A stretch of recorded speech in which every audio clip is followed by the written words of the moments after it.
Next, a fox happened to pass by. As you know, fox is an intelligent yet cunning animal. She wanted to use it for her own benefit. What luck! If I take this, I will be all powerful. I will take this axe and kill all the farmers in the blaze. Then all their chickens will be fine. Thought the fox to herself. The lion her evil plan and pounced on her. The secret fox ran away at once. Then an ox was walking through the path. The ox smelled the dangerous looking things and he immediately got an idea.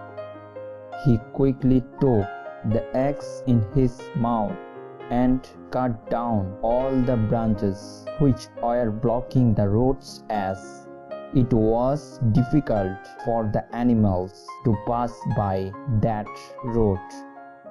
The lion was observing everything, and he was amazed at the ox's work. He realized that the monkey did not know how to use an axe. The fox wanted to use it for evil means. Only the ox used it for the benefit of everyone.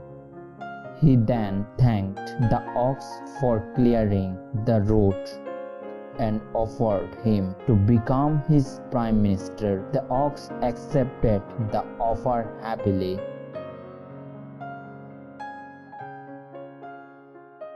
Next, a fox happened to pass by.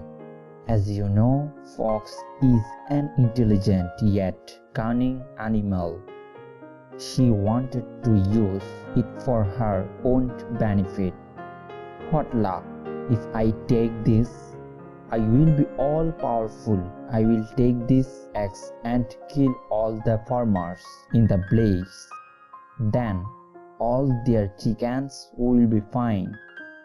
Thought the fox to herself.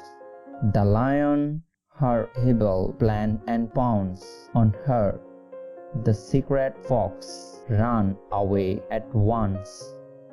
Then an ox was walking through the path. The ox smelled the dangerous looking things and he immediately got an idea. He quickly took the axe in his mouth and cut down all the branches which were blocking the roads, as it was difficult for the animals to pass by that road. The lion was observing everything, and he was amazed at the ox's work. He realized that the monkey did not know how to use an axe. The fox wanted to use it for evil means. Only the ox used it for the benefit of everyone. He then thanked the ox for clearing the road and offered him to become his prime minister. The ox accepted the offer happily.